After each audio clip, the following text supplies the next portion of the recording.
What would you do if a single spark from your grill could burn down everything you thought you knew about justice? In the quiet of Pine Hollow, where the air smells of cedar and the lake mirrors the stars, I thought I'd found peace. My cabin, a weathered retreat I'd bought with every penny of my savings, was my sanctuary. But Karen Wadsworth, with her clipboard and her HOA rulebook, had other plans. This is the story of how a summer barbecue turned into a battle, how a stranger's kindness flipped the script, and how the bitterest victories leave scars no one sees. It was July, the kind of day where the sun hugs you too tightly, and the lake beckons with a cool promise. I'd invited a few friends, Lila, Marcus, and Javier, to the cabin for a barbecue. The grill was sizzling, ribs slathered in my dad's old recipe, the smoke curling upward like a prayer. Laughter filled the air, mingling with the crackle of charcoal. Then I saw her, Karen, striding across my lawn like she owned it, her blonde bob sharp enough to cut glass. She was the HOA president, the self-appointed queen of Pine Hollow, and she'd had it out for me since I'd moved in. "You're violating Regulation 17B, she snapped, waving her rulebook. Her voice was all edges, no warmth. Open flames are prohibited within 50 feet of the property line. And that smoke is a public nuisance. I forced a smile, my tongs hovering over the grill. Karen, we're just having a barbecue. This is my property. The grill's nowhere near the line. Her eyes narrowed, and she scribbled something on her clipboard. I'm filing a complaint. You'll hear from the board. She turned on her heel, her sandals clicking like a countdown. I thought that was the end of it. But 9 minutes later, sirens wailed. A police cruiser rolled up, lights flashing, and 2 officers stepped out. Karen stood by her mailbox, arms crossed, smirking like she'd won a war. My friends froze, ribs halfway to their mouths. The taller officer, a guy with a buzz cut and a tired expression, approached me. Sir, we got a call about a fire hazard, he said, glancing at the grill. Mind stepping away from that? I explained calmly at first that it was just a barbecue, that the grill was safe, that I'd checked the regulations. But Karen interrupted, her voice climbing. He's endangering the entire community. That smoke is toxic. I have asthma. The officers exchanged a look. The shorter one, a woman with sharp eyes, checked the grill's distance from the property line. Looks fine to me, she muttered. But Karen wasn't having it. She demanded they shut it down, citing every rule she could remember. I felt my blood boil, but I kept my cool. I dealt with people like Karen before, bullies who wielded rules like weapons. The officers left after a warning, but Karen's smirk lingered in my mind. That night I couldn't sleep. Her call to 911 wasn't just about the grill. It was about control. She wanted me gone, the outsider who didn't bow to her HOA's every whim. I'd heard stories, fines for unapproved mailboxes, warnings for kids' chalk drawings. But I wasn't going to let her win. The next morning, I dug into the HOA's bylaws, a dense packet I'd barely skimmed when I bought the cabin. That's when I met Amos, the twist I didn't see coming. He was an old man who lived at the edge of Pine Hollow, his cabin half hidden by pines. I'd seen him once, fishing by the lake, but we'd never spoken. When I knocked on his door, he greeted me with a wry smile and a cup of black coffee. Heard about your barbecue, he said, his voice gravelly but kind.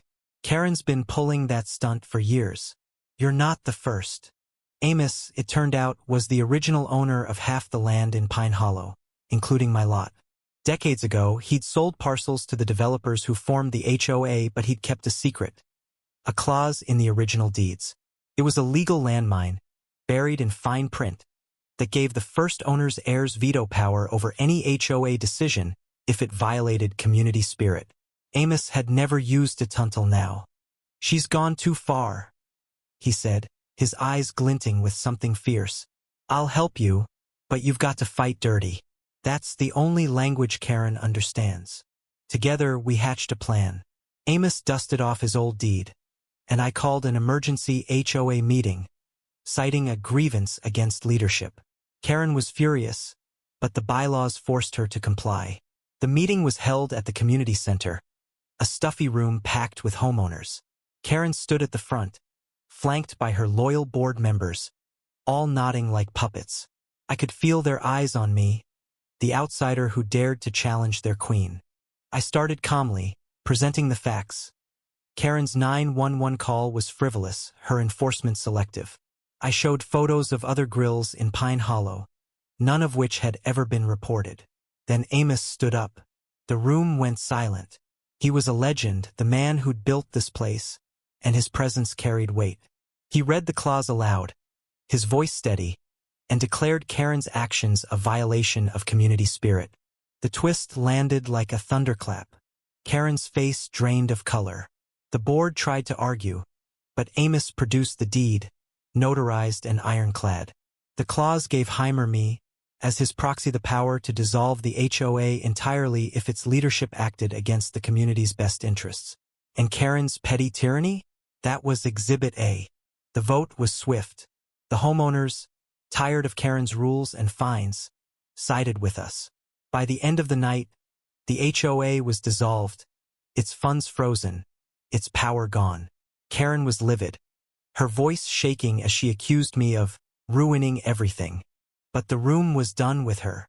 People clapped as she stormed out, her clipboard abandoned on the table. I thought I'd won. I thought that was the end. But victory, I learned, can taste like ash.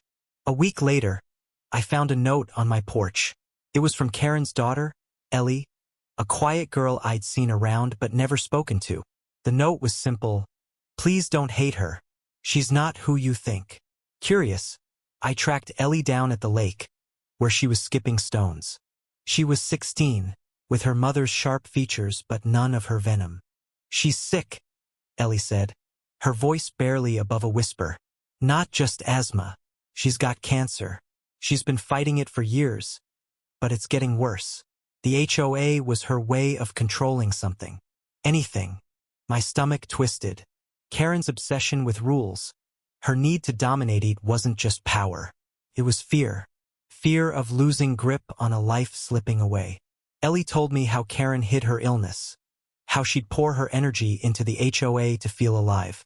The 911 call wasn't just about my barbecue. It was about her clinging to something she could still command. I went to Karen's house that evening.